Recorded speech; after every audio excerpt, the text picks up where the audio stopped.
Hi friends, എല്ലാവർക്കും മണിക്കുട്ടൻസ് കിച്ചണിലേക്ക് സ്വാഗതം. എല്ലാവർക്കും സുഖമല്ലേ? ഇന്ന് ഞാൻ വന്നിരിക്കുന്ന ഒരു ഓംലേറ്റ് റെസിപ്പി ആയിട്ടാണ് കേട്ടോ. അപ്പോൾ ഓംലേറ്റിന് വേണ്ടിയിട്ട് ഞാൻ ഒരു കോഴിമുട്ട എടുത്തിട്ടുണ്ട്. ഒരു കോഴിമുട്ടയ്ക്ക് ഒരു ചെറിയൊരു സബോള ചെറുതായിട്ട് അരിഞ്ഞു വെച്ചിട്ടുണ്ട്, നീളത്തിൽ അരിഞ്ഞു വെച്ചിട്ടുണ്ട്.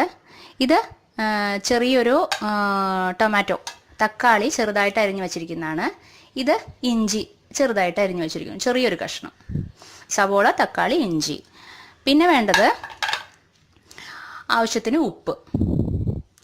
പിന്നെ വേണ്ടത് 1/4 സ്പൂൺ മഞ്ഞൾപ്പൊടി. പിന്നെ നമ്മുടെ എരിവിനനുസരിച്ചിട്ട് മുളക് പൊടി. ഇത്രയും സാധനങ്ങളാണ് ഞാൻ ഉണ്ടാക്കാൻ പോകുന്ന ഈ ഓംലേറ്റിന് ആവശ്യമായിട്ടുള്ളത്. ഇനി നമുക്കിത് എങ്ങനെയാണ് ഉണ്ടാക്കാൻ നോക്കാം. അപ്പോൾ നമുക്ക് സ്റ്റാർട്ട് ചെയ്യാം. ഞാൻ പാൻ സ്റ്റൗവിൽ വെച്ചിട്ടുണ്ട്. പാൻ ചൂടായി. ഇനി അതിലേക്ക് ഞാൻ വെളിച്ചെണ്ണ ഒഴിക്കുകയാണ്. ആവശ്യത്തിന് വെളിച്ചെണ്ണ ഒഴിച്ചു. ഇനി വേണ്ടത്, വെളിച്ചെണ്ണ ചൂടായിട്ടുണ്ട്. ഏറ്റവും ആദ്യം ഇഞ്ചി അതിലേക്ക് ഇടുക.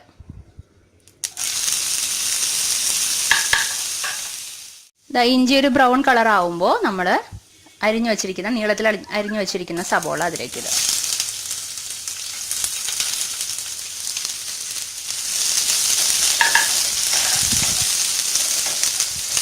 അതിലേക്ക് കുറച്ച് സോൾട്ട് ആഡ് ചെയ്യുക കേട്ടോ, അപ്പോൾ വേഗം അത് വാടി കിട്ടും.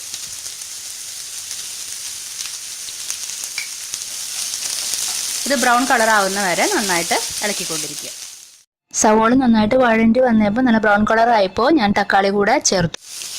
ടൊമാറ്റോ നന്നായിട്ട് ഇതിൽ അലിഞ്ഞ് ചേർന്നിട്ടുണ്ട്, നന്നായിട്ട് വാടിയിട്ടുണ്ട്. ഇനി നമുക്ക് നമ്മൾ എടുത്തു വെച്ചിരിക്കുന്ന 1/4 സ്പൂൺ മഞ്ഞൾപ്പൊടി ആഡ് ചെയ്യുക. ഒന്ന് മിക്സ് ചെയ്യുക. അതിനുശേഷം എടുത്തു വച്ചിരിക്കുന്ന നമ്മളെ എരിവിനനുസരിച്ചിട്ട് മുളക് പൊടി ആഡ് ചെയ്യുക. ആഡ് ചെയ്ത ഉടനെ നമുക്ക് ഫ്ലെയിം ഓഫ് ചെയ്യുക. ഒന്ന് മിക്സ് ചെയ്ത് കൊടുക്കുക.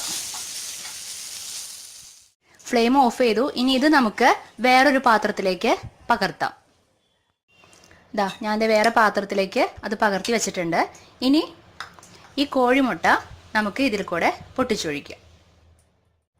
ഞാൻ പൊട്ടിച്ചൊഴിച്ചു കോഴിമുട്ട. നന്നായിട്ട് മിക്സ് ചെയ്യുക.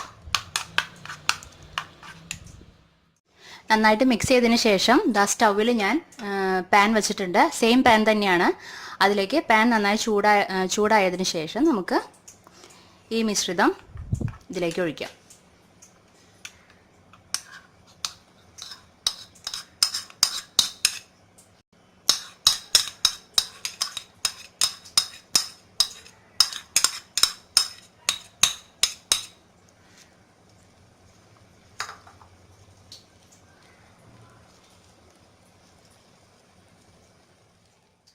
സെയിം പാൻ തന്നെയാണ്, അതിൻ്റെ പേരിൽ വെളിച്ചെണ്ണ ഒന്നും ഒഴിച്ചിട്ടില്ല.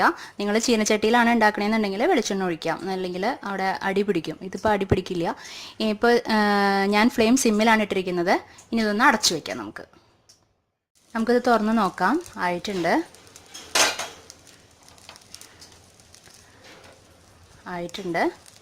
വേണമെങ്കിൽ ഒന്ന് മറച്ചിടാം. എന്ന് വെച്ചിട്ടുണ്ടെങ്കിൽ മറച്ചിടാണ്ടിരിക്കാനാണ് ഞാൻ ഈ പറഞ്ഞ പോലെ അടച്ചു വെച്ചത്. നന്നായിട്ട് വെന്തിട്ടുണ്ട് എല്ലാ ഭാഗവും. ഞാൻ ഫ്ലെയിം ഓഫ് ചെയ്യാൻ പോകണം. സിമ്മിൽ വെച്ചിട്ട് വേണം ചെയ്യാനായിട്ട്. ഫ്ലെയിം ഓഫ് ചെയ്യാണ്. ഇനി നമുക്ക് വേറൊരു പാത്രത്തിലേക്ക് ഇത് പകർത്താം. ഞാൻ പകർത്തി. അടിപൊളിയല്ലേ ഇത്? നല്ല ടേസ്റ്റിയാണ് കേട്ടോ അത്. വേണമെങ്കിൽ ഇത് മാത്രം കൂട്ടി വേണമെങ്കിൽ ചോറുണ്ണാം. എങ്ങനെയായാലും ഇത് ട്രൈ ചെയ്ത് നോക്കൂ. ഇഷ്ടപ്പെട്ടു എന്ന് വിചാരിക്കുന്നു. ഇഷ്ടപ്പെട്ട് കഴിഞ്ഞാൽ ലൈക്കും കമൻറ്റും ഷെയറൊന്നും ചെയ്യാൻ മറക്കരുത് കേട്ടോ. പിന്നെ ആരെങ്കിലും പുതിയതായിട്ടാണ് എൻ്റെ ചാനൽ കാണണമെന്നുണ്ടെങ്കിൽ സബ്സ്ക്രൈബ് ചെയ്യാൻ മറക്കരുത്. വീഡിയോയ്ക്ക് താഴെ ചുവന്ന കളറിൽ സബ്സ്ക്രൈബ് എന്ന് പറഞ്ഞൊരു ഓപ്ഷൻ ഉണ്ടാവും. അത് ക്ലിക്ക് ചെയ്ത് ബെല്ലൈക്കണും കൂടെ ക്ലിക്ക് ചെയ്യാം. ഇനി വേറൊരു വിഭവമായിട്ട് അടുത്ത എപ്പിസോഡിൽ വീണ്ടും കാണാം. Okay, bye, thank U.